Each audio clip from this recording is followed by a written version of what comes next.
NRP 14.01.913.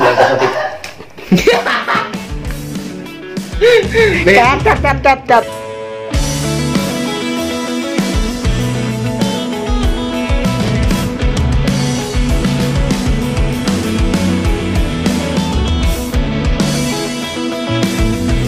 Assalamualaikum warahmatullahi wabarakatuh. Selamat malam semuanya. Nama saya Raden Taufikur Rahman, NRP 14.01.913 dari Fakultas Politeknik Universitas Surabaya, Prodi Manajemen Pemasaran.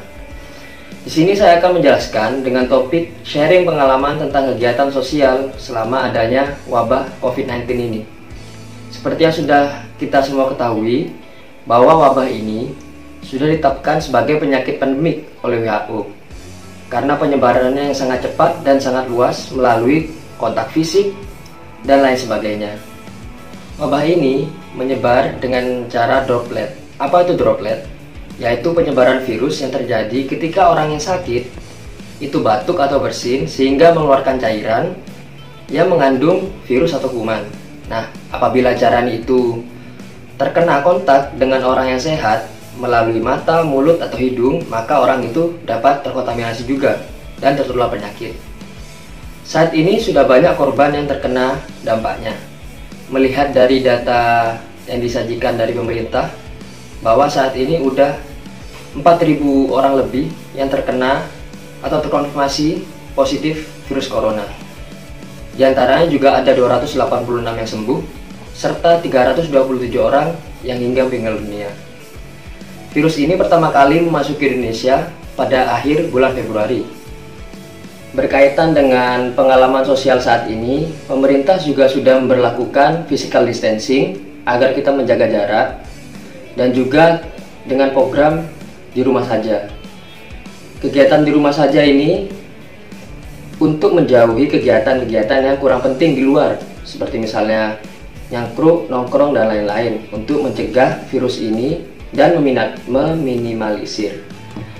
Seperti yang dilakukan di daerah saya, di Pulau Madura, Kabupaten Sampang, tepatnya di Perumahan Permata Selong. Saat ini perumahan saya sudah memberlakukan jam malam.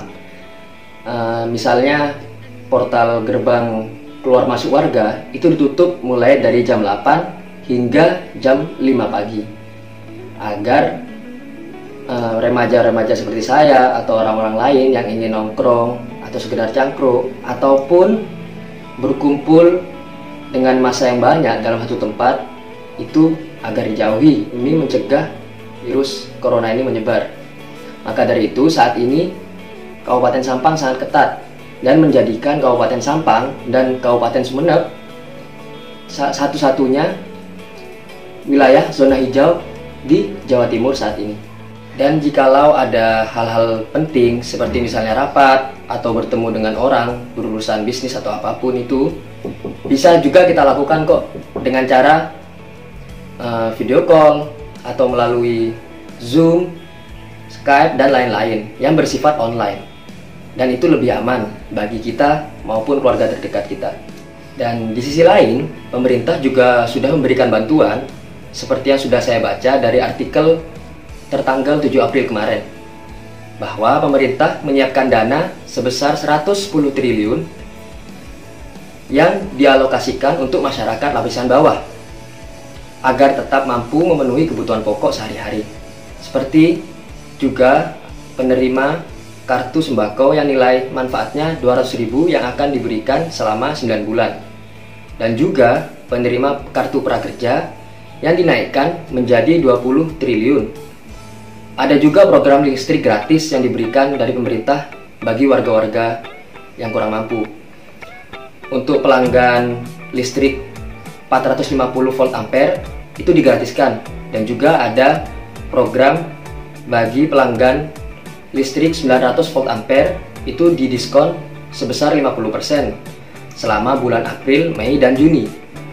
Di kalangan komunitas masyarakat itu sendiri juga memberikan bantuan seperti penggalangan donasi dana dan juga pemberian masker, hand sanitizer, dan alat perlindungan diri yang lain bagi masyarakat yang kurang mampu dan membutuhkan, agar setelah ataupun di tengah maraknya wabah virus corona saat ini, kegiatan masyarakat atau dagangan yang ada itu tetap berlangsung dan tetap hidup.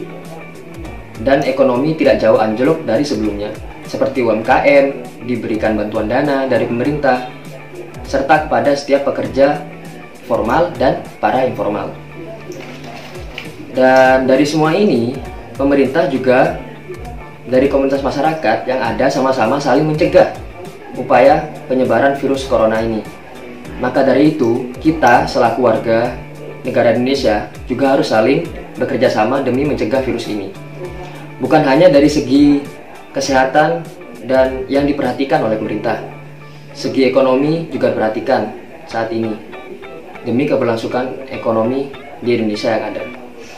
Menarik kesimpulan dari semua ini bahwa kita harus pintar dalam menanggapi situasi saat ini, saling menjaga kesehatan, saling mengingatkan sesama bahwa virus ini berbahaya, dan juga menjaga pola makan serta kebersihan diri sendiri. Seperti misalnya, jikalau kita ingin pergi keluar, pakailah masker, pakailah sarung tangan, dan lain sebagainya. Dan jika kita sudah balik dari luar, kita sampai rumah, cucilah tangan. Cucilah, jika tidak ada sabun, pakailah hand sanitizer dimanapun Anda berada, demi menjaga kebersihan kita sendiri dan sterilisasi tubuh kita sendiri. Dan dari semua yang sudah saya sampaikan saat ini, saya mohon maaf jika ada kata yang kurang berkenan ataupun kurang sopan, salah, saya mohon dimaafkan. Saya undur diri dulu. Wassalamualaikum warahmatullahi wabarakatuh. Terima kasih.